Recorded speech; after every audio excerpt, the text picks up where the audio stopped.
Hello, good morning, India.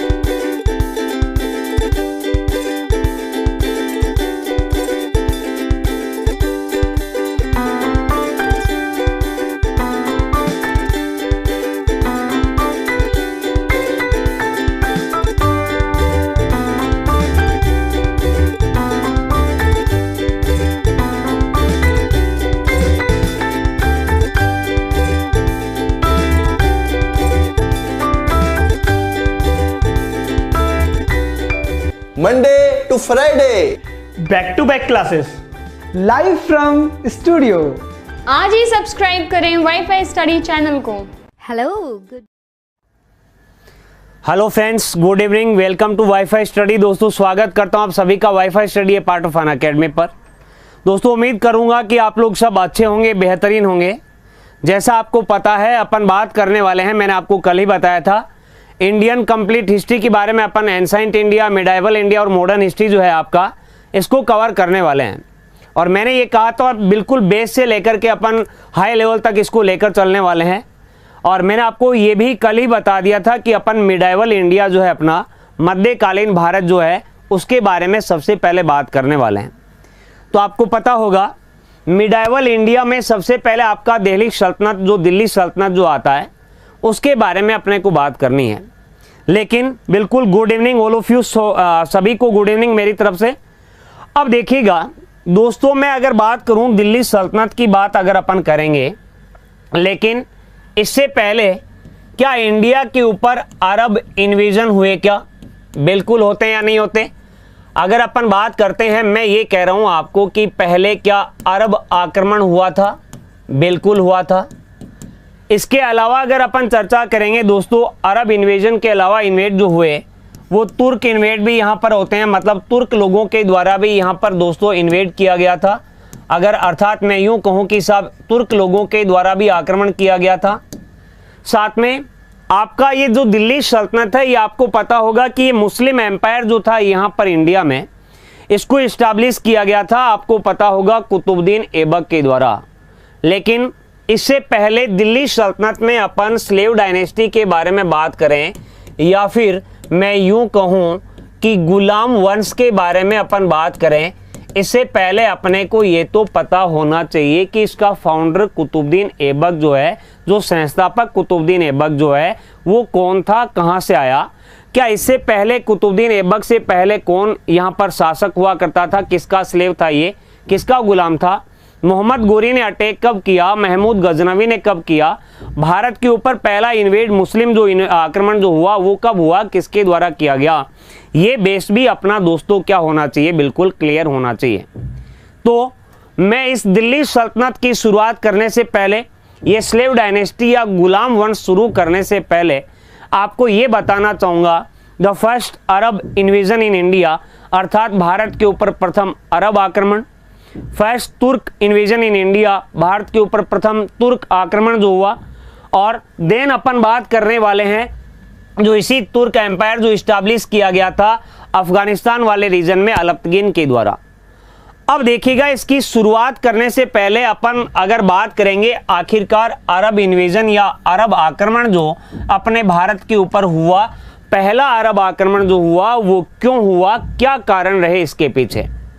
तो देखिएगा, अगर आप हिस्ट्री सब्जेक्ट पढ़ रहे हो, इतिहास पढ़ रहे हो, तो आपके दिमाग में सबसे पहली बात तो ये आनी चाहिए कि मान लीजिए कोई भी बैटल होता है, कोई भी अटैक होता है, तो उसके पीछे जरूर कोई ना कोई क्या रहा होगा, कारण रहा होगा। तो सबसे पहले आपके दिमाग में ये बात आनी चाहिए कि क्यों अटैक किया, क्यों आक्रमण किया, उसका रीजन क्या रहा, कारण क्या रहा।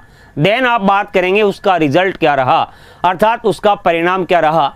अर्थात आपको अपने आप से स्वयं से क्या करना है, क्वेश्चन करना है। तो ये अगर आपके मन में आ गया तो इसका मतलब ये है कि हिस्ट्री में थोड़ा थोड़ा आपका इंटरेस्ट आने लग जाएगा, अर्थात हिस्ट्री वाला पोर्शन जो है वो आपको थोड़ा थोड़ा समझ में आने लग जाएगा। तो देखिएगा, सबसे पहले अगर अपन बात करते हैं, मैंने ये कहा मिडाइवल इंडिया ही पढ़ाऊंगा मैं, पहले एंसाइंट इंडिया बाद में पढ़ेंगे, बाद में अपन मॉडर्न पढ़ेंगे। तो इसकी बात करने से पहले, दिल्ली सल्तनत की बात करने से पहले मैं आपको अरब इन्वेजन या अरब आक्रमणों की बात आपको बताता हूं। अर्थात मैं यहां पर लिख सकता हूं दोस्तों कि first the Arab invasion in India, ठीक है ना, the Arab invasion in India, अर्थात अपन यूं कह सकते हैं कि भारत पर अरब आक्रमण, भारत पर अरब आक्रमण, ये आक्रमण क्यों हुआ था, इसके पीछे रीजन क्या रहे थे, कारण क्या रहे थे, इसकी बात मैं आपको अभी बताने वाला हूं। तो देखिएगा, आपको पता होगा दोस्तों कि अरब आक्रमणकारी, आपको मोहम्मद बिन कासिम का नाम आपने सुना होगा, लेकिन उससे पहले इनके मन में ये विचार क्यों आया कि अपन अटैक करें, आक्रमण करें। तो इसके लिए अपने को चलना पड़ेगा दोस्तों 632 अर्थात 632 एडी की अपन अगर चर्चा करते हैं, 632 ईस्वी की अगर अपन चर्चा करते हैं, आपको मेरे को ये बताइएगा, अगर किसी को पता है कि 632 एडी या 632 ईस्वी में कुछ हुआ था, क्या कोई घटना यहां पर हुई थी क्या?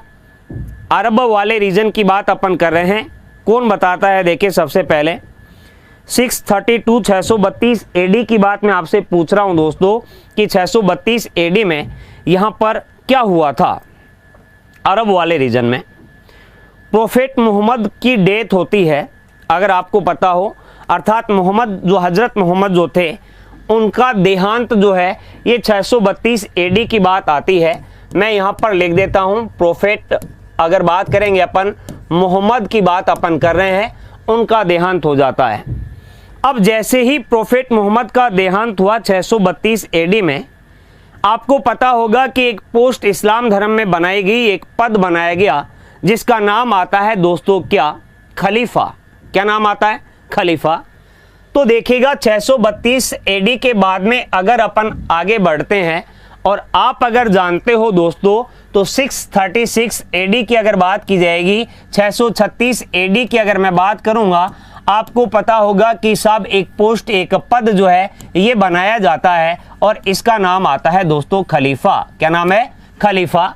अर्थात खलीफा का मतलब ये हुआ कि आपका जो समूचा इस्लाम धर्म है, इस्लाम धर्म के अनुयायी हैं, उनका रिलीजन अर्थात उनके धार्मिक प्रमुख और पॉलिटिकल प्रमुख जो होंगे वो कौन आएंगे? आपके खलीफा होंगे।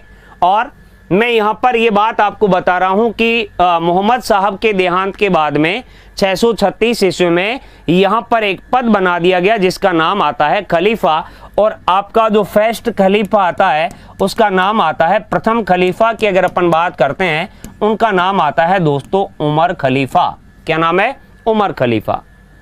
अब ये जो आपके उमर खलीफा हैं, मैंने आपको ये बताया है कि साहब ये आपके उमर खलीफा, ये आपके इस्लाम धर्म के एक तो रिलीजन के, समझ गए ना मेरी बात?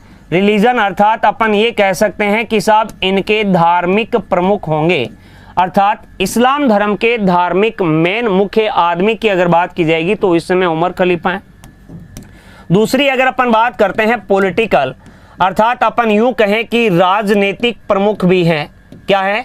राजनीतिक प्रमुख। मतलब ये हुआ कि खलीफा का पद जो है ये आपका मतलब धार्मिक और राजनीतिक प्रमुख है। और सबसे पहले खलीफा जो है उनका नाम क्या आता है? उमर खलीफा। मैंने आपको बताई ये बात, आपकी 636 एडी की बात मैंने आपको बताई, 636 ईस्वी की बात मैंने आपको बताई है। अब देखिएगा, अगर अपन चर्चा करते हैं इसी खलीफा से रिलेटेड, एक आपने अगर मॉडर्न हिस्ट्री पढ़ा है, कभी आधुनिक भारत का इतिहास पढ़ा है, तो आपने अवश्य ही खिलाफत मूवमेंट पढ़ा होगा। पढ़ा है क्या? खिलाफत मूवमेंट की अगर अपन चर्चा करते हैं, अर्थात खिलाफत आंदोलन की अगर अपन चर्चा करते हैं दोस्तों, ये भी आपका भारतीय मुस्लिमों के द्वारा किया गया था। मैं आपको इस चीज को जोड़ रहा हूं ताकि आपको पता चले इस खलीफा पद के बारे में, ठीक है? ये आपका फर्स्ट वर्ल्ड वॉर जो हुआ, प्रथम विश्व युद्ध जो हुआ था, अपने को चीजों को क्या है लिंक करके पढ़ना पड़ेगा।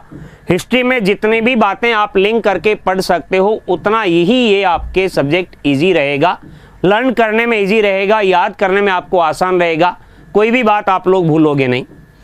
तो देखिएगा, खिलाफत मूवमेंट की अगर अपन चर्चा करते हैं, इसकी अगर मैं बात आपको बताऊं तो यहां पर आपके जो अंग्रेज थे, अर्थात मैं यूं कहूं ब्रिटिश लोग जो थे, उनके द्वारा फर्स्ट वर्ल्ड वॉर में प्रथम विश्व युद्ध में भारतीय मुस्लिमों का साथ लेने के लिए उन्होंने ये कहा था कि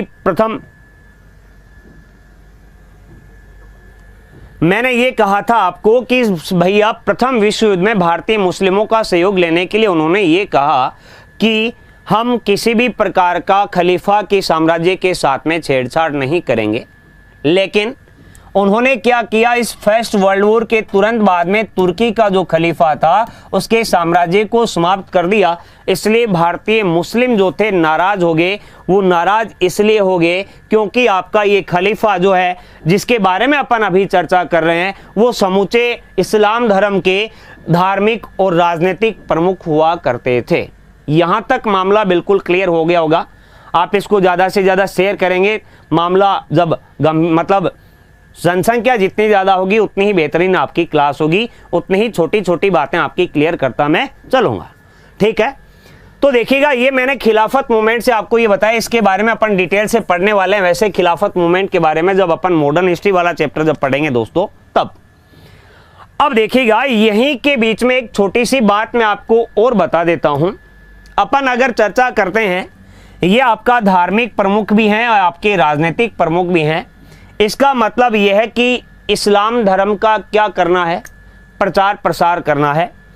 राजनीतिक या पॉलिटिकल हेड की अगर बात करते हैं, राजनीतिक प्रमुख हैं, इसका मतलब अगर अपन बात करेंगे कि साहब इनको इसके एम्पायर को क्या करना है, एक्सटेंशन करना है। अर्थात मैं यूं कहूंगा कि साहब जो खलीफा का एम्पायर है, इस एम्पायर की अगर अपन चर्चा करते हैं, इस एम्पायर को एक्सटेंशन करना है। इसका मतलब ये है कि साहब साम्राज्य का क्या करना है, विस्तार करना है। अब ये साम्राज्य विस्तार की बात जो है अपने इंडिया के संदर्भ में अगर अपन देखें तो कब शुरू होती है, ये बात भी मैं आपको साथ में ही बताता चल रहा हूं। मैंने ये कहा है कि खलीफा जो पद है ये आता है कि धर्म का प्रचार भी करना है, साथ में साम्राज्य का क्या करना है, विस्तार भी करना है। अब ये साम्राज्य विस्तार वाली बात जो है दोस्तों, ये कहां से स्टार्ट होती है, अपने इंडिया के संदर्भ में अगर अपन बात करें दोस्तों, जब मैं आपको बताऊंगा वैदिक सिविलाइजेशन के बारे में, वैदिक सभ्यता के बारे में बताऊंगा, तब मैं आपको एक तो ये कहूंगा कि एक तो ऋग वैदिक एरा आता है आपका, अर्थात ऋग वैदिक काल आपका आता है, और दूसरा जो आपका आता है ये आपका आता है पोस्ट वैदिक एज, अर्थात अपन यूं कहें कि उत्तर वैदिक काल इसको कहा जाता है। क्या कहते हैं, उत्तर वैदिक काल। मैं ये बात यहां से कनेक्ट कर रहा हूं, जोड़ने का प्रयास कर रहा हूं, आपको समझाने का प्रयास कर रहा हूं। मैंने ये कहा वैदिक काल में दो काल आते हैं, एक तो ऋग्वैदिक एरा, दूसरा मैंने आपको बताया पोस्ट वैदिक एरा अर्थात उत्तर वैदिक काल। अगर आपने कभी इसके बारे में पढ़ा हो दोस्तों, तो आपने ये देखा होगा कि यहां पर ऋग्वैदिक एरा जो था, यहां पर जो दोस्तों आपका रूलर हुआ करता था, अर्थात जो राजा हुआ करता था, इस रूलर को क्या किया जाता था, इलेक्ट किया जाता था। क्या किया जाता था, इलेक्ट किया जाता था, अर्थात चुनाव उसका किया जाता था। बात समझ रहे हो ना मेरी। तो अगर किसी रूलर को इलेक्ट किया जा रहा है, सभा या समिति की बात आपने सुनी होगी, जिसके बारे में डिटेल से मैं आपको इस वैदिक सिविलाइजेशन के दौरान पढ़ाऊंगा। मैं ये कहना चाह रहा हूं, अगर रूलर को इलेक्ट यहां पर किया गया फ्रेंड्स, इसका मतलब ये है कि इसके हाथ में, रूलर के हाथ में पूरे पावर नहीं है, और वो अपने इस साम्राज्य को, अर्थात जो इसका एम्पायर है, उसको एक्सटेंशन करने के बारे में विचार नहीं करेगा। उसको केवल इसीलिए इलेक्ट किया गया है ताकि जो उसकी प्रजा है वो उसकी क्या कर सके, सुरक्षा कर सके। यहां तक मामला क्लियर हो गया होगा। मैं ये बात आपको इसलिए बता रहा हूं क्योंकि अपन बाद में बात अगर करेंगे कि एम्पायर एक्सटेंशन या साम्राज्य विस्तार की जो बात आती है वो कहां से स्टार्ट हुई थी, क्यों स्टार्ट हुई थी, वो मैं बात आपको इंडिया के संदर्भ में बता रहा हूं। ठीक है ना। अब देखिएगा, मैंने ये कहा है कि ऋग्वैदिक एरा में रूलर को इलेक्ट किया जाता था, उसका चुनाव किया जाता था, उसके हाथ में पावर नहीं हुआ करता था एम्पायर एक्सटेंशन का, साम्राज्य विस्तार का। लेकिन अगर अपन पोस्ट वैदिक एरा की अगर बात करते हैं, उत्तर वैदिक काल की अगर बात करते हैं, यहां पर आपका जो रूलर हुआ करता था उसको हेरिडेटरी कर दिया गया, अर्थात मैं यूं कहूं कि उस पद को वंशानुगत कर दिया गया। तब पद जब वंशानुगत आपका हो गया, तब राजा के मन में यह विचार आया कि मैं अपने साम्राज्य का क्या करूं, विस्तार करूं। यही बात अपन यहां पर बता रहे हैं, खलीफा के संदर्भ में बता रहे हैं कि उमर खलीफा जो थे ये आपके इस्लाम धर्म के रिलीजन और पॉलिटिकल हेड हैं, अर्थात धार्मिक और राजनीतिक प्रमुख हैं। इनको इस्लाम धर्म का प्रचार प्रसार भी करना है और एम्पायर एक्सटेंशन भी करना है, साम्राज्य का भी क्या करना है, विस्तार करना है। उम्मीद करूंगा कि यहां तक मामला बिल्कुल आपका क्लियर हुआ होगा। समझ गए ना मेरी बात? तो देखिएगा, इस बात को मैं यहां से हटा देता हूं। ये बात अपन डिटेल से पढ़ने वाले हैं। कब पढ़ने वाले हैं ये बात जब मैं आपको बताऊंगा, अपन जब वैदिक सिविलाइजेशन की बात करेंगे तब मैं आपको दोबारा बता दूंगा वो वाली बात। अभी तक मैंने आपको केवल इतना बताया, प्रोफेट मोहम्मद का देहांत जो है ये 632 एडी में हो गया। प्रथम खलीफा जो है ये आपके उमर खलीफा बनते हैं 636 एडी की बात मैंने आपको बताई है। इसी बात को मैं आगे लेकर के चलता हूं और आगे अगर अपन बात करते हैं दोस्तों, ये बात मैं आपकी लेकर के आता हूं। अगर अपन बात करेंगे 711 की, अर्थात 711 ईस्वी की बात मैं आपको बता रहा हूं अभी, तो यहां पर मैं लिख देता हूं 711 एडी की बात अपन कर रहे हैं, 711 ईस्वी की बात अपन कर रहे हैं। और इस समय जो आपका खलीफा था यहाँ का, इस खलीफा की अगर अपन चर्चा करते हैं तो उनका नाम आता है दोस्तों वाजिद अली। क्या नाम है? यहां पर मैंने लिख दिया है वाजिद अली। क्या नाम है? वाजिद अली जो हैं ये 711 में आपके क्या हैं दोस्तों, खलीफा हैं, अर्थात 711 ईस्वी की बात बता रहा हूं। इसका मतलब ये हुआ मेरे फ्रेंड्स कि आपको पता होगा कि मोहम्मद बिन कासिम का जो इन्वेड हुआ, मोहम्मद बिन कासिम का जो आक्रमण हुआ, उस समय यहाँ के खलीफा जो थे उनका नाम क्या है, वाजिद अली। यहाँ तक कोई दिक्कत नहीं होगी, मैं उम्मीद करता हूँ, ठीक है ना। अब देखिएगा, अटैक होगा, क्यों होगा, इसके पीछे भी रीजन आएगा। ऐसे तो है नहीं कि मोहम्मद बिन कासिम जो था उसको बैठे बैठे सपना आ गया, कोई ड्रीम आ गया कि मेरे को इस एरिया में जाना, अटैक करना, जीतना और वापस आना है, दाहिर को पराजित करना है, दाहिर वहां पर बैठा है, उसको हरा करके वापस आना है। ऐसा कुछ नहीं था, उसके पीछे भी कुछ रीजन रहा होगा, कारण रहा होगा, उसकी बात मैं आपको यहां पर बताना चाह रहा हूं। तो देखिएगा, इस पेज को मैं हटा करके नेक्स्ट पेज में मैं यहां से कंटिन्यू कर रहा हूं। यहां तक आप लोग इसको नोट्स के रूप में लिख सकते हैं। वैसे मैं आपको ये वाली बात जो है, ये पीडीएफ जो है, ये मैं आपको प्रोवाइड करवा दूंगा वाईफाई स्टडी ऐप से, आप लोग इसको देख लेना। लेकिन मैं फिर से कह रहा हूं, इसको ज़्यादा से ज़्यादा आप लोग क्या कीजिएगा, शेयर कीजिएगा। माहौल बनना चाहिए। माहौल बनने का मतलब ये, जो आग लगनी चाहिए, जो हिस्ट्री जो सब्जेक्ट है, इसको अपने को जड़ से ही क्या करना है, याद करना है। इसीलिए चलिएगा आगे बढ़ते हैं। मैं ये बात आपकी यहाँ पर दोबारा लिख देता हूँ ताकि आपकी ये बात कंटिन्यू रहे। 711 एडी की बात अपन कर रहे थे फ्रेंड्स, और मैंने आपको ये बताया था आपके जो वाजिद अली आते हैं, ये वाजिद अली आपके यहाँ पर क्या आते हैं दोस्तों, खलीफा आते हैं। और इसी समय अगर अपन बात करते हैं ईरान वाले एरिया की, अर्थात ईरान वाले क्षेत्र की बात मैं आपको बता रहा हूँ। ये तो आपके कौन है, खलीफा की बात मैं आपको बता रहा हूँ, ये खलीफा थे, ठीक है ना। ईरान वाले एरिया की अगर अपन बात करते हैं दोस्तों, यहाँ पर एक आपके रूलर आते हैं जिनका नाम आता है मंसूर हजाज। यहाँ पर मैं ईरान के रूलर का नाम लिख रहा हूँ आपके सामने, और ये रूलर जो हैं इनका नाम मैंने आपको बताया है मंसूर हजाज। क्या नाम है, मंसूर हजाज की चर्चा अपन कर रहे हैं। मैं यहाँ पर लिख देता हूँ, मंसूर हजाज जो हैं ये आपके इस एरिया के रूलर हैं, ईरान वाले क्षेत्र के शासक हैं। 711 ईस्वी 711 एडी की बात मैं आपको बता रहा हूं। अब देखिएगा आगे क्या होता है। इसी रीजन की अगर अपन चर्चा करते हैं, साथ में मैं आपको बात बताऊंगा दोस्तों श्रीलंका की, अर्थात श्रीलंका आपने नाम सुना होगा, अपने इंडिया के जस्ट नीचे वाला पोर्शन आता है। और श्रीलंका का एक रूलर हुआ, इसका नाम आपको याद नहीं करना है। और इस श्रीलंका के रूलर के द्वारा दोस्तों खलीफा के लिए भेजा जाता है कुछ गिफ्ट, या फिर मैं यूं कह दूं इसको तोहफा भेजा जाता है। और ये तोहफा जो है ये किसके लिए भेजा जा रहा है? खलीफा के लिए भेजा जा रहा है। पिक्चर को समझिए। जिस प्रकार आप मूवी देखने जाते हो सिनेमा हॉल में, जितना कंसंट्रेशन रखते हो स्क्रीन के ऊपर उतना ही यहाँ पर रखना है। एक मूवी की तरह, एक कहानी की तरह इसको देखना है। बात आपके बिल्कुल समझ में आ जाएगी। मैंने ये कहा कि 711 AD की बात मैंने आपको बताई। वाजिद अली यहाँ के खलीफा हैं। ईरान के रूलर जो हैं ये मैंने आपको बताया मंसूर हजाज यहाँ के शासक हैं।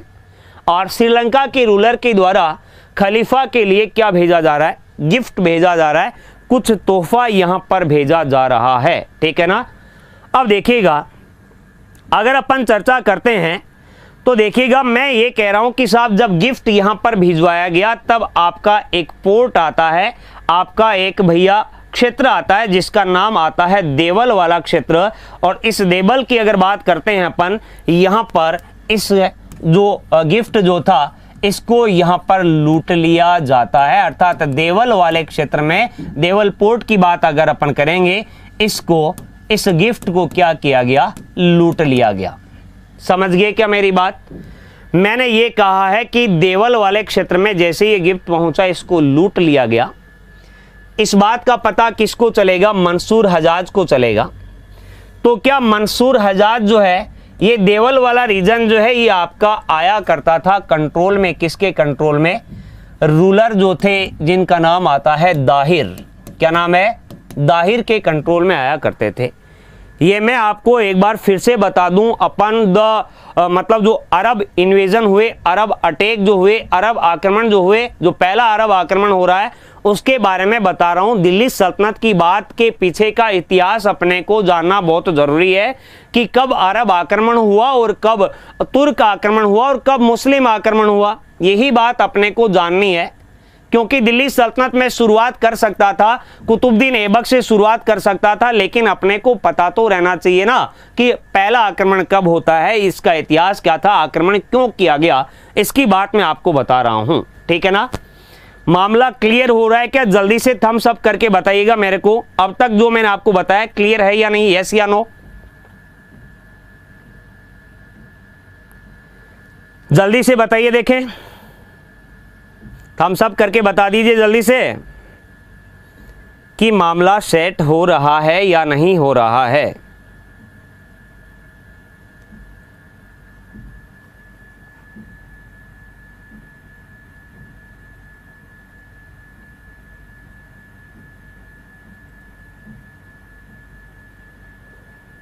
ओके, जैसा मैं देख पा रहा हूं, जिनके दिमाग में गलत फहमी है कि मेरे को हिस्ट्री आ ही नहीं सकती, उनको कभी नहीं आएगी। लगभग मैं ऐसा देख पा रहा हूँ 95% के लगभग बच्चे जो हैं, हाँ, गिफ्ट वाला बात एक बार और फिर आपको बता देंगे। ठीक है, चलेगा। अब देखिएगा, मैं एक बार दोबारा बता रहा हूँ। ये फर्स्ट खलीफा मैंने अभी बता दिया था आपको थोड़ी देर पहले। मैं ये कह रहा हूं दोस्तों, यहां पर क्या हुआ? अरे श्रीलंका का जो रूलर है ना, श्रीलंका के रूलर ने यहां पर गिफ्ट भेजा। किसको भेजा? खलीफा को भेजा। और इसी गिफ्ट को जाते समय देवल वाले रीजन में लूट लिया गया। और जब लूट लिया गया तो ये देवल वाला रीजन जो है ये किसका है? दाहिर का है। इसी दाहिर के कंट्रोल में है। तब मंसूर हजाज के द्वारा ये दाहिर को कहा गया कि आप इन लुटेरों के पीछे, लुटेरों के ऊपर कोई कार्रवाई कीजिए। तब यहां पर दाहिर ने कोई कार्रवाई नहीं की, इसमें कोई भी कुछ भी इंटरेस्ट नहीं लिया। मैं ये कहना चाह रहा हूं आपको कि श्रीलंका के रूलर ने जब गिफ्ट भेजा था तब लूट लिया गया देवल वाले रीजन में। तब ये आपके ईरान के रूलर जो मंसूर हजाज हैं, इन मंसूर हजाज ने दाहिर को ये कहा कि आप लुटेरों के ऊपर कार्रवाई कीजिए, क्योंकि देवल का रीजन दाहिर के कंट्रोल में है।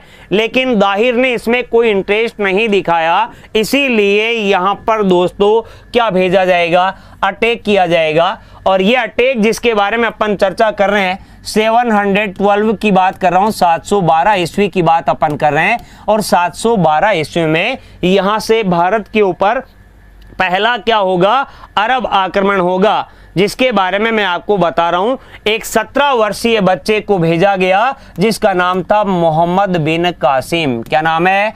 मोहम्मद बिन कासिम, अर्थात केवल 17 साल का एक बच्चा है जिसका नाम आता है मोहम्मद बिन कासिम। इसके नेतृत्व में, इसकी लीडरशिप में 712 ईस्वी में जो दाहिर जो रूलर हैं, ब्राह्मण वंश के, ब्राह्मण डायनेस्टी के लास्ट रूलर हैं, इनके ऊपर क्या किया जाएगा, अटैक किया जाएगा। अब जब अटैक किया गया दोस्तों, इस मोहम्मद बिन कासिम के द्वारा जब अटैक किया गया तो सबसे पहला अटैक इसने किया देवल के ऊपर, देवल वाला जो रीजन है इसके ऊपर, और यहां पर इसी दाहिर का जो नेफ्यू था, जो भतीजा था, अर्थात अपन यूं कहें कि इसको डिफीट कर दिया, पराजित कर दिया। और इसके बाद में आपका मोहम्मद बिन कासिम जो है ये आगे चला, और आगे चल करके दोस्तों इसके द्वारा रावर के ऊपर अटैक किया गया। रावर की बात मैं आपको बता रहा हूं, ये वाला एरिया भी आपका किसके कंट्रोल में है, दाहिर के कंट्रोल में आता है। मैंने ये बताया कि जब दाहिर ने इन लुटेरों के ऊपर कुछ भी कार्रवाई नहीं की, तब अल हजाज के द्वारा मोहम्मद बिन कासिम जो एक 17 साल का लड़का था, इसको अपना गवर्नर बना करके, इसको अपना सेनापति बना करके अटैक करने के लिए भेजा। और ये मोहम्मद बिन कासिम यहाँ देवल आता है जहां पर इसी दाहिर का नेफ्यू था, भतीजा था, इसको डिफीट करता है, पराजित करता है। इस वाले एरिया के बाद में ये पहुंचता है रावर वाले एरिया में। Is that clear? यहां तक मामला आपका बिल्कुल सेट हो गया होगा, कोई प्रॉब्लम नहीं होनी चाहिए मेरे अकॉर्डिंग। तो दोस्तों आगे अपन चर्चा करते हैं, डिटेल में पढ़ना है, इसका मतलब डिटेल में पढ़ना है। आज तक अपन ने पढ़ा मोहम्मद बिन कासिम ने 712 में अटैक किया, दाहिर को पराजित कर दिया, लेकिन अपने को ये तो पता होना चाहिए कि क्यों अटैक किया, कैसे अटैक किया, आखिरकार मोहम्मद बिन कासिम जीत कैसे गया। दाहिर एक शक्तिशाली शासक था, जबकि 17 साल का लड़का आखिरकार कैसे जीता। यही बात मैं आपको यहां पर दोस्तों बता रहा हूं, गहराई तक बात अपने को करनी है, ठीक है ना। अब देखिएगा, मैं ये कह रहा हूं कि ये रावर वाले रीजन में आया। यहां पर इससे पहले रावर से अगर अपन बात करते हैं, इससे पहले इसने निरुण के ऊपर भी अटैक किया जहां पर दाहिर का पुत्र था।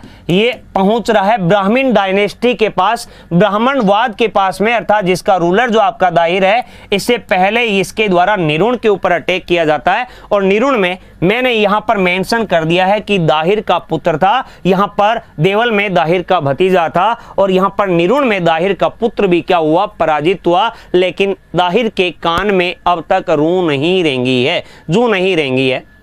क्यों? पता नहीं क्या कारण था। दाहिर जो है ये इंतजार कर रहा है मोहम्मद बिन कासिम के आगे बढ़ने का। जैसे ही निरुण में आया था मोहम्मद बिन कासिम, निरुण से निकलने के बाद में इसकी आर्मी के जो घोड़े थे वो चोटग्रस्त हो गए थे, कमजोर था इस समय मोहम्मद बिन कासिम। दाहिर अगर चाहता तो अटैक कर सकता था, लेकिन नहीं किया। चाणक्य की अर्थशास्त्र की नीति को यहां पर इसने फॉलो नहीं किया, और यही कारण हुआ कि दाहिर आपका क्या होगा, डिफीट होगा, पराजित होगा। समझ में आ रहा है ना। मैंने ये कहा निरुण के ऊपर अधिकार करके रावर से होता हुआ बाद में ये मोहम्मद बिन कासिम आगे पहुंचा, दाहिर के ऊपर अटैक किया। और ये सारी बातें अपन कर रहे हैं 712 ईस्वी की बात मैं आपको बता रहा हूं, 712 ईस्वी की बात अपन कर रहे हैं। और मैंने ये कह दिया कि दाहिर के ऊपर आक्रमण हो गया है, और दाहिर आपका जो है ये आता है दोस्तों किसके ऊपर, एलिफेंट के ऊपर, अर्थात हाथी के ऊपर सवार होकर के। और मोहम्मद बिन कासिम की जो सेना थी वो कमजोर थी, क्योंकि यहां से मैंने आपको बताया उसके घोड़े जो है, जो सेना के घोड़े हैं वो दुर्घटनाग्रस्त हो चुके हैं, जिसके कारण दाहिर, यहां पर दाहिर और मोहम्मद बिन कासिम दोनों का आमना सामना होता है। अब अचानक क्या हुआ कि दाहिर को 17 साल के लड़के ने पराजित कर दिया। इसके पीछे भी कोई ना कोई तो कारण रहा होगा, क्योंकि ये यहां से मोहम्मद बिन कासिम जो आ रहा है देवल, निरुण, रावर से होता हुआ यहां पर ब्राह्मणवाद तक पहुंचा है, ये दाहिर तक पहुंचा है। एक तीर जो है मोहम्मद बिन कासिम के द्वारा चलाया गया। तीर का मतलब तो समझते हो ना, एरो, मतलब अपन बात कर रहे हैं इस प्रकार से युद्ध के मैदान में पहले तीर चला करते थे, ये मैंने चला दिया है इधर से। और किसके लग रहा है, ये हाथी के लग रहा है, जिसकी वजह से आपका ये दाहिर का हाथी जो है क्या हो गया, घायल हो गया। और घायल हाथी ने भैया क्या किया, दाहिर को नीचे गिरा दिया, जिसके कारण दाहिर को बाद में किसके ऊपर बैठना पड़ा, घोड़े के ऊपर सवार होना पड़ा। और ये जो हाथी है ये युद्ध के मैदान में भैया पागल हाथी की तरह इधर से उधर भागने लग गया, जिसके कारण दाहिर की जो आर्मी है उसको ये लगा कि साहब दाहिर अब नहीं रहा, जिसके कारण यहाँ सेना जो थी दाहिर की ये युद्ध का मैदान छोड़ देती है। और मोहम्मद बिन कासिम जो है, इस मोहम्मद बिन कासिम की क्या होती है, जीत होती है, और दाहिर की क्या होती है, हार होती है। अपन ये कह रहे हैं कि इस प्रकार 712 ईस्वी में जो प्रथम अरब आक्रमण रहा है ये सफल हुआ, लेकिन इससे पहले 711 में भी अटैक किया गया था। जब ये बात हुई थी तब पराजय मिली, लेकिन 712 में मोहम्मद बिन कासिम जो 17 साल का लड़का है इसने जीत दिला दी, दाहिर की क्या होगी, हार।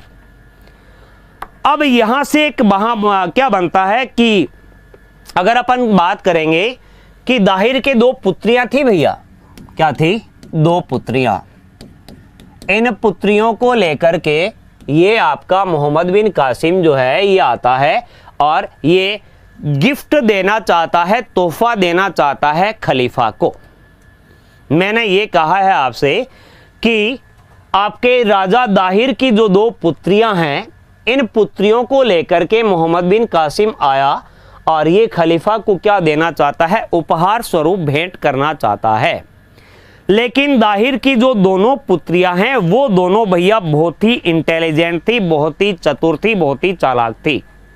क्या हुआ, ये दोनों पुत्रियां जो हैं दाहिर की, ये जैसे ही खलीफा के पास में आई, इन्होंने पुत्रियों ने ये कहा कि साहब इस मोहम्मद बिन कासिम ने हमारे साथ अच्छा व्यवहार नहीं किया है, मोहम्मद बिन कासिम ने हमारे साथ अच्छा व्यवहार नहीं किया है।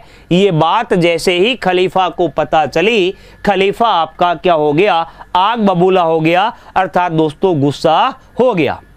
और इसने क्या किया, जो आपका मोहम्मद बिन कासिम है, इस मोहम्मद बिन कासिम को दर्दनाक मौत दी।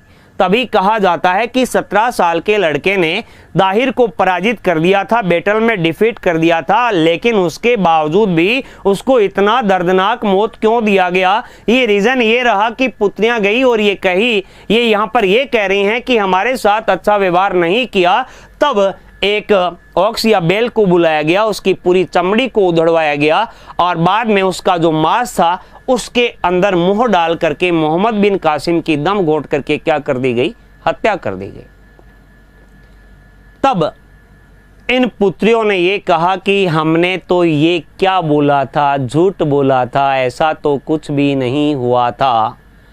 ये आपका खलीफा वापस गुस्सा हुआ और इन दोनों लड़कियों की क्या करवा दी, हत्या करवा दी। इस प्रकार इन्होंने अपने सतीत्व की दोस्तों यहां पर रक्षा की। छोटी सी बात है, आपको ध्यान में रखना है, 712 में अटैक किया गया मोहम्मद बिन कासिम का। ये फर्स्ट मुस्लिम अटैक है, प्रथम मुस्लिम आक्रमण है। और ये कब हुआ, 712 में हुआ, मोहम्मद बिन कासिम ने किया, दाहिर के अगेंस्ट किया। ब्राह्मण डायनेस्टी का यहां पर क्या हो गया, अंत हो गया। अब अपन आगे चर्चा करेंगे, जब दिल्ली सल्तनत की बात रूपरेखा अपन बनाने जा रहे हैं कि स्लेव डायनेस्टी या गुलाम वंश का फाउंडर कुतुबुद्दीन ऐबक जो है वो कहां से आया, क्यों आया, लेकिन इससे पहले अपने को गजनी की बात करनी पड़ेगी। और ये वही गजनी है जिसके बारे में अटल बिहारी वाजपेयी ने कहा था कि मैं गजनी की यात्रा पर गया था और मैंने अपने समकक्ष मंत्री से ये कहा कि मुझे गजनी देखना है। तब उसने कहा कि आपको गजनी क्यों देखना है, गजनी कोई टूरिस्ट प्लेस नहीं है, गजनी में कोई 5 स्टार होटल नहीं है, गजनी में कुछ भी नहीं है, एक खंडर है, फिर भी आपको गजनी देखना है, क्यों देखना है। तब मैंने कहा, मतलब अटल बिहारी वाजपेयी ने कहा, तब मैंने कहा कि मुझे वो गजनी देखना है जहां से लुटेरे आए, मेरे भारत जैसे सोने की चिड़िया को लूट करके ले गए। अगर मेरे भारत में वर्ण व्यवस्था नहीं होती तो मेरा भारत आज सोने की चिड़िया रहता। इसीलिए मुझे क्या देखना है, गजनी देखना है। मैंने उन लुटेरों की कहानी बचपन की क्लास में पढ़ी थी और तब से लेकर अब तक वो बात जो है मेरे सीने में एक आग की तरफ जल रही है। इसीलिए मुझे क्या देखना है, गजनी देखना है। अब ये गजनी की क्या स्टोरी है, कौन थे तुर्क, कहां से आए थे, कौन आया सबसे पहले, मोहम्मद गोरी कैसे आया, ये बात अपन अभी करने वाला है। उम्मीद करता हूं ये वाला इन्वेड जो है, ये वाला अटैक जो है आपको समझ में आया। जल्दी से बताओ, देखें आगे बात करते हैं। पीडीएफ में प्रोवाइड करवा दूंगा आपको। हाँ जी, जल्दी से बताइए, देखें अगर समझ में आ रहा है तो ज़्यादा से ज़्यादा इसको शेयर कीजिएगा, ताकि सारे बच्चे जो है, जितने भी बच्चे, वो कोई भी कंपटीशन एग्ज़ाम हो, सभी एग्ज़ाम के लिए है, आप फ़ायदा उठा सकें, मतलब ये वाला चैप्टर अपन क्लियर कर सकें। अब देखिएगा, अब अपने को बात करनी पड़ेगी गजनी के बारे में, लेकिन गजनी की बात करने से पहले दोस्तों मैं आपको लेके चलूँगा तुर्की में, है ना। सभी चलते हैं अपन साथ में, घूम के आते हैं, घूमना चाहिए आदमी को। तो ये लीजिए, मैंने आपके सामने बोर्ड के ऊपर लिख दिया है तुर्की, ठीक है ना। और तुर्की से एक आदमी आपका आएगा, और इस आदमी की अगर बात करेंगे अपन, ये आपका यहाँ पर तुर्की में एक डायनेस्टी हुआ करती थी, एक साम्राज्य हुआ करता था, जिसकी अगर अपन चर्चा करते हैं, ये साम्राज्य जो है ये आपका दोस्तों हुआ करता था, ये सामानिद एम्पायर, जिसके बारे में अपन बात कर रहे हैं, साम्राज्य के बारे में बात कर रहे हैं। और इसी का एक स्लेव हुआ करता था, एक गुलाम हुआ करता था। इसकी अगर अपन चर्चा करेंगे, इस स्लेव या गुलाम का नाम आपका आता है दोस्तों अलप्तगीन, जिसके बारे में मैं आपको बता रहा हूं अभी, ठीक है। ये मैंने आपके सामने लिख दिया, अलप्तगीन के बारे में अपन बात करने वाले हैं। ये अलप्तगीन मैंने यहाँ पर आपके सामने लिख दिया है, और ये आपका तुर्की का एक साम्राज्य है, एक एम्पायर है, उसका क्या है, ये एक स्लेव आता है, ठीक है। स्लेव कमांडर था ये, यहाँ पर स्लेव कमांडर, जिसके बारे में अपन बात करने वाले हैं, गवर्नर था। अब ये आपका अफगानिस्तान में कैसे आया, उसकी अगर अपन चर्चा करें दोस्तों, कि ये अलप्तगीन जो है ये इंडिया में, मतलब अफगानिस्तान वाला रीजन जो है, जो गजनी वाला क्षेत्र जो है, उसमें कैसे आया, क्यों आया, ये बात मैं आपको बता रहा हूं। इस अलप्तगीन की यहाँ पर किसी से अनबन हो गई, जिसके कारण इस अलप्तगीन के पास में खुद का भी एक स्लेव है, अर्थात इसका एक गुलाम है। इसका मतलब आदमी पैसे वाला है। कहानी के रूप में बता रहा हूं, दिमाग में सेट कर लेना। ऐसा कुछ नहीं था कि पैसे वाला मूवी देखने आएंगे, ऐसा कुछ नहीं है। अपने को याद करना ये वाला मामला, इसलिए मैं आपको कहानी के रूप में बता रहा हूं। मैंने ये कह दिया कि अलप्तगीन जो है इसका एक स्लेव भी है, और इस स्लेव की अगर अपन चर्चा करते हैं, उस स्लेव का नाम आता है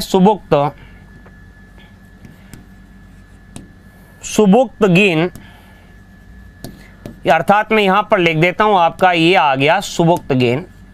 अलप्तगीन और सुबुक्तगीन मैंने आपको बता दिए हैं कि अलप्तगीन और सुबुक्तगीन जो हैं, ये दोस्तों आपके कहां से हैं, ये अफगानिस्तान वाले रीजन से हैं, ठीक है ना। सुबुक्तगीन जिसके बारे में अपन अभी बता रहे हैं, मतलब अफगानिस्तान से नहीं है, तुर्की से। ये दोनों हैं आपस में, यहाँ पर इन दोनों ने विचार किया कि यार यहाँ पर तो मेरा मन नहीं लग रहा है, मुझे मज़ा नहीं आ रहा है, इसीलिए अपन किसी दूसरे देश में घूमने के लिए चलते हैं। तब अलप्तगीन और सुबुक्तगीन जो हैं ये आपके आए अफगानिस्तान वाले रीजन में। कौन से क्षेत्र में आगे, अफगानिस्तान की बात मैं आपको यहाँ पर बता रहा हूँ, अफगानिस्तान, ठीक है ना। नाम सुना होगा आपने। इनके पास में पैसे हैं, दूसरे देश में घूमने के लिए आए हैं, होंगे कि नहीं होंगे। जब घूमने के लिए आए तो यहाँ पर ये एंजॉय भी करेंगे कि नहीं करेंगे, बिल्कुल करेंगे। अगर एंजॉय करना है तो भैया एंजॉय करने के लिए क्या चाहिए, सोमरस चाहिए। सोमरस आप जानते ही हो क्या होता है। सोमरस पीने के बाद में आदमी जो है शेर बन जाता है। तू तो मेरा भाई है, दुनिया में तेरे को कोई कुछ भी कह दे तो तेरा भाई देख लेगा, ऐसी वाली फीलिंग आती है, बिल्कुल आती है। तब यहाँ पर अलप्तगीन और सुबुक्तगीन दोनों बैठे हैं। इन्होंने ये विचार किया यहाँ पर कि यहाँ पर इस वाले रीजन में किसी का भी कोई साम्राज्य नहीं है, तो अपन दोनों यहां पर एक साम्राज्य की स्थापना करते हैं। और इसी अलप्तगीन के द्वारा जो मैंने आपको ये बताया कि साहब आपका यहां पर जो ये एम्पायर था, इसमें ये स्लेव कमांडर था, ये अफगानिस्तान वाले इस रीजन में आ गया और इसी अलप्तगीन के द्वारा यहां पर दोस्तों आपका तुर्क एम्पायर को इस्टेब्लिश कर दिया गया।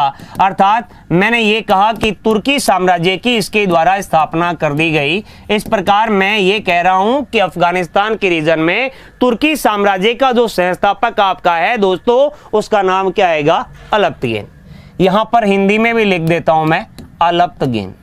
कोई दिक्कत? इस प्रकार से अपने को याद करना है। मेरा मकसद याद कराने से है, सोमरस वाली बात ऐसी है, याद करना मकसद है अपना। एग्जाम में क्वेश्चन गलत नहीं होना चाहिए। तो देखिएगा, मैंने ये कहा अलप्तगीन जो है ये तुर्की साम्राज्य की यहां पर स्थापना कर देता है। ठीक है, कोई दिक्कत नहीं है। इसी का गुलाम मैंने आपको बताया जिसका नाम आता है आपका सुबुक्तगीन। ठीक है, इसको भी साथ में लेके आया है, इसकी लड़की भी साथ में आई अलप्तगीन की। कोई दूसरा छोरा पसंद ही नहीं आ रहा। ये सुबुक्तगीन इतनी अच्छी सेवा करता है अपने मालिक की कि साहब इसने अलप्तगीन ने अपनी पुत्री का विवाह इसी सुबुक्तगीन के साथ में करवा दिया। मतलब यह है कि साहब अपना दामाद बना लिया, क्योंकि यही दिन रात इसकी सेवा कर रहा है। छोरी के साथ में क्या करवा दिया? विवाह करवा दिया, सुबुक्तगीन के साथ में विवाह करवा दिया। अब देखो, ये जो आपका दोस्तों अलप्तगीन था, इसके द्वारा 962 अर्थात मैं यूं कहूं कि 962 ईस्वी से लेकर के 963 ईस्वी तक इसके द्वारा यहां पर रूल किया गया, शासन किया गया। और जैसे ही अलप्तगीन का डेथ हुआ, देहांत हुआ, यहां का रूलर कौन बन जाएगा? सुबुक्तगीन बन जाएगा, जो एक गुलाम था किसका? अलप्तगीन का। और यह आपका यहां पर 963 ईस्वी से लेकर के 977 ईस्वी तक ये सुबुक्तगीन जो है ये क्या बनता है? शासक बनता है। यहां तक मामला बिल्कुल क्लियर हो गया होगा, उम्मीद यही करूंगा मैं। अगर समझ में आ रहा है तो मैंने ये कहा जितना ज़्यादा शेयर करेंगे, जितने ज़्यादा बच्चे आएंगे, उतना ही मैं मज़ेदार रूप से पढ़ाऊंगा, उतने ही सोमरस के प्याले आपको पिलाए जाएंगे इस इतिहास विषय के।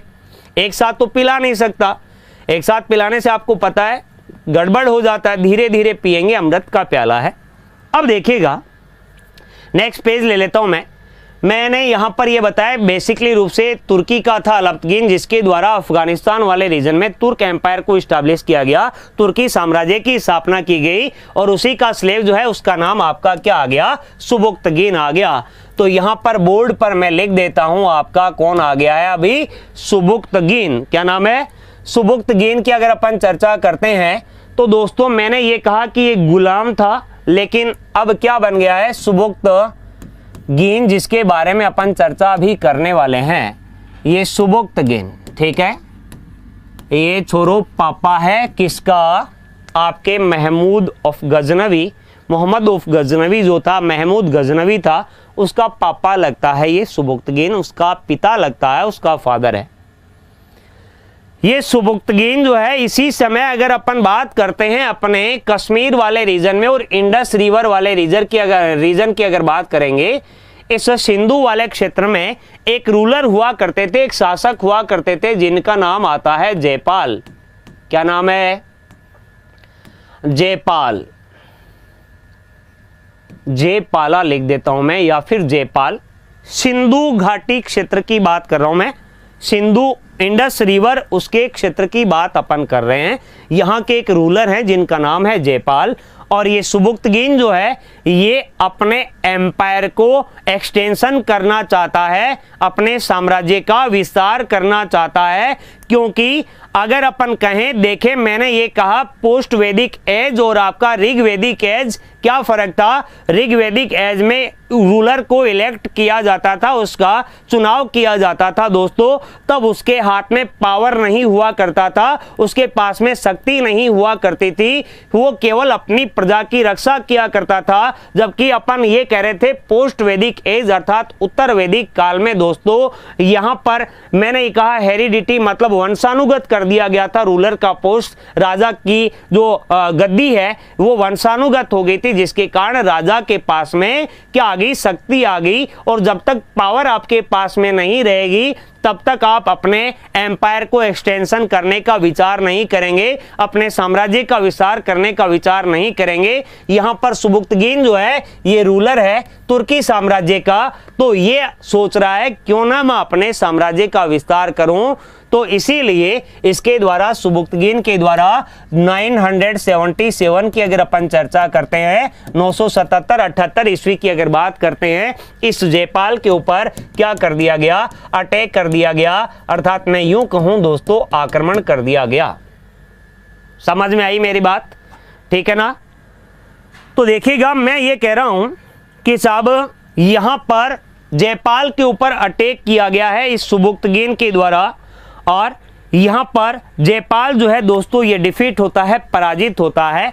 अपन ये कह सकते हैं कि इससे पहले मैंने आपको अभी तक, जब अपन मुस्लिम अटैक की बात कर रहे हैं, अरब इन्वेजन की बात कर रहे हैं, अरब आक्रमणों की बात कर रहे हैं, क्या मैंने आपको ये कहा है कि इंडिया के ऊपर अटैक किया गया तुर्कों के द्वारा? बिल्कुल भी नहीं कहा। इसका मतलब ये हो गया है कि फर्स्ट तुर्क वू इन्वेड टू इंडिया, फर्स्ट तुर्क वू अटैक टू इंडिया, देन आपका आंसर आएगा सुबुक्तगीन। सुबुक्तगीन मतलब सुबुक्तगीन भारत पर आक्रमण करने वाला पहला तुर्क आक्रमणकारी था। ये बात क्लियर होगी। प्रथम मुस्लिम जो अगर आपसे पूछे, मोहम्मद बिन कासिम 712 की बात की, और यहां पर 977 की बात अपन कर रहे हैं, 977 ईस्वी की बात अपन कर रहे हैं। मैंने आपको ये बता दिया है दोस्तों कि साहब 977-78 में जयपाल के जब ऊपर अटैक किया गया, तो मैं यहां पर लिख सकता हूं फर्स्ट तुर्क वो इन्वेड टू इंडिया, अर्थात भारत के ऊपर आक्रमण करने वाला, भारत पर आक्रमण करने वाला प्रथम तुर्क आक्रमणकारी। यहां तक आपको बिल्कुल क्लियर हो गया होगा, कोई दिक्कत आपको नहीं होगी, शायद दिक्कत नहीं होगी। इसके बाद में जो आक्रमण होगा महमूद गजनवी, मोहम्मद ऑफ गजनवी की अगर अपन चर्चा करेंगे, वो मैं आपको अभी बताऊंगा। इसी सुबुक्तगीन के पुत्र की अगर अपन बात करेंगे दोस्तों, इसी सुबुक्तगीन के पुत्र का नाम जो था, ये मैंने आपको बताया महमूद गजनवी आएगा। और ये महमूद गजनवी जो है आपका, या फिर मैं यूं लिख दूं मोहम्मद ऑफ गजनवी की अगर अपन चर्चा करते हैं, तो दोस्तों ये मोहम्मद ऑफ गजनवी जो है ये इंडिया के ऊपर 17 टाइम इन्वेड करेगा, 17 बार आक्रमण करेगा। आखिरकार ऐसा क्यों किया इसने? क्योंकि इसने सुल्तान का टाइटल अडॉप्ट किया, सुल्तान का उपाधि जो है, सुल्तान की उपाधि जो है इसके द्वारा धारण की गई थी। और खलीफा के सामने, सुल्तान का मतलब होता है गवर्नर ऑफ खलीफा, खलीफा का सेनापति। किसका सेनापति? खलीफा का। तो खलीफा की बात मैंने आपको सबसे पहले यहां पर बताई, जिसके बारे में मैं एक बार फिर से रिपीट कर देता हूं। मैंने ये कहा कि साहब आपकी खलीफा पोस्ट जो है ये समूचे विश्व में इस्लाम धर्म में रिलीजन अर्थात धार्मिक, पॉलिटिकल अर्थात राजनीतिक प्रमुख है, और इनका मेन उद्देश्य जो है ये एम्पायर को एक्सटेंशन करना है, इस्लाम धर्म का प्रचार प्रसार करना है, और उसी बात को फॉलो करना चाहता है आपका ये महमूद गजनवी। और इसीलिए ये आपके इस खलीफा के सामने गया, इसने शपथ ली जब तक जिंदा रहूंगा प्रत्येक वर्ष भारत के ऊपर क्या करूंगा? आक्रमण करूंगा। मेन मकसद क्या हो सकता है? एक तो आपको धन संपदा अर्जित करनी है। क्या अर्जित करना है? धन संपदा अर्जित करनी है। दूसरी अगर अपन बात करेंगे दोस्तों, दूसरा इसको इस्लाम धर्म का प्रचार प्रसार भी करना है। गैर इस्लामिक लोगों को, इनको मतलब गैर इस्लामिक लोगों के ऊपर इसको अटैक करना है, आक्रमण करना है। यमन उल दौला और अमीन उल मिल्लत के टाइटल मिले किसने दिए, कब दिए, ये भी अपन अभी चर्चा करेंगे। लेकिन आपको ध्यान में रखना है सुबुक्तगीन वॉज द फर्स्ट तुर्क रूलर वो अटैक्ड ऑन इंडिया, या फिर वह मैं ये कह सकता हूँ पहला तुर्क आक्रमणकारी जो है उसका नाम है सुबुक्तगीन, और उसी का पुत्र जो है उसका नाम है दोस्तों महमूद गजनवी। यहां तक जो मैंने आपको बताया है, क्या मामला क्लियर है? अगर क्लियर है तो मैं आपको कब से कह रहा हूं, अरे भाइयों ज़्यादा से ज़्यादा शेयर करो, जितना ज़्यादा शेयर करोगे उतना ही अच्छे तरीके से और बताऊंगा। बिल्कुल डिटेल में जाकर के बात करेंगे, बात की गहराई तक जाकर बात करेंगे। मैंने आज टाइटल डलवाया था दिल्ली सल्तनत गुलाम वंश, लेकिन मैंने शुरू किया बेसिक से। मैंने कहा बच्चों को पता होना चाहिए कि आखिरकार ये आक्रमण कब हुए, क्यों हुए, रीज़न क्या रहे। अगर ये रीज़न वाली बात आपके दिमाग में आ गई, इसका मतलब जो है हिस्ट्री जो है ये भी आपको आ गई। समझ में आ रहा है कि नहीं आ रहा? जल्दी से बताओ, देखें।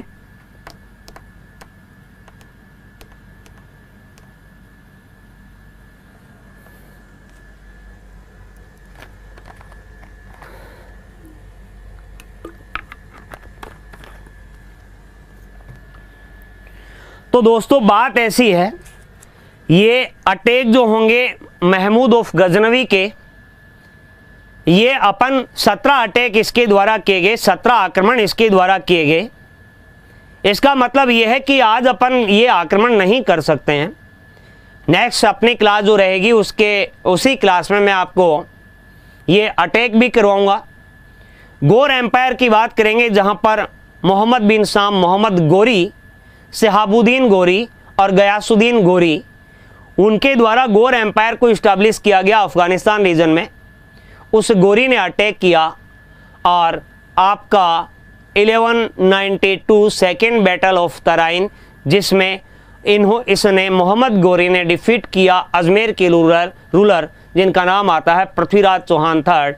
और उसी बैटल के बाद में भारत में इस्लाम, अगर बात करेंगे मतलब अपन ये कहते हैं इस्लाम साम्राज्य की स्थापना होती है। ये अटैक कब कब किए गए, किस किस के ऊपर अटैक किए गए, ये बात अपन करेंगे अपनी नेक्स्ट क्लास में।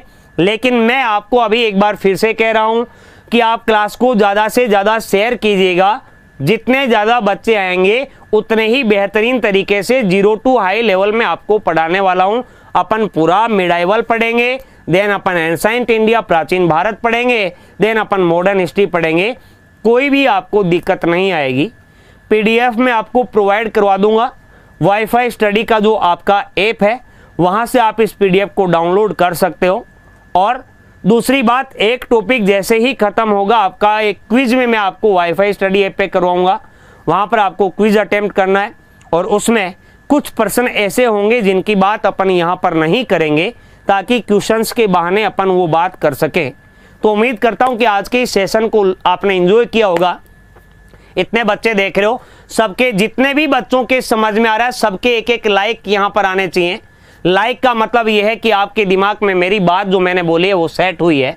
जितने ज़्यादा लाइक उतना मतलब उतना अच्छा तरीका, उतनी अच्छी मलाईदार बातें इतिहास को याद करने के लिए, उतना अच्छा सोमरस का प्याला। तो दोस्तों लाइक कीजिएगा, शेयर कीजिएगा जितना ज़्यादा हो सके, और चैनल पे नए हो तो सब्सक्राइब करना बिल्कुल मत भूलिएगा। बाकी की बात अपन करने वाले हैं कल। तो कल टाइम ध्यान में रख लीजिए आप लोग, और कल आपकी इसी समय 4 बजे मैं आपको बता रहा हूँ, 4 बजे अपनी डेली ये हिस्ट्री वाली क्लास रहेगी। अलार्म सेट कर लीजिएगा, दिमाग में बात सेट कर लीजिएगा। उम्मीद करूँगा कि आज का जो जितना भी दिन बचा है, जो रात्रि बची है, वो आपका बिल्कुल अच्छा रहे। आपकी यूं ही तैयारी अच्छी चलती रहे। आपका जो टारगेट है, जो लक्ष्य है, वो आपको जल्दी से जल्दी अचीव हो, प्राप्त हो जाए। May God bless you. बाकी की बात अपन करेंगे कल। Tata, bye bye.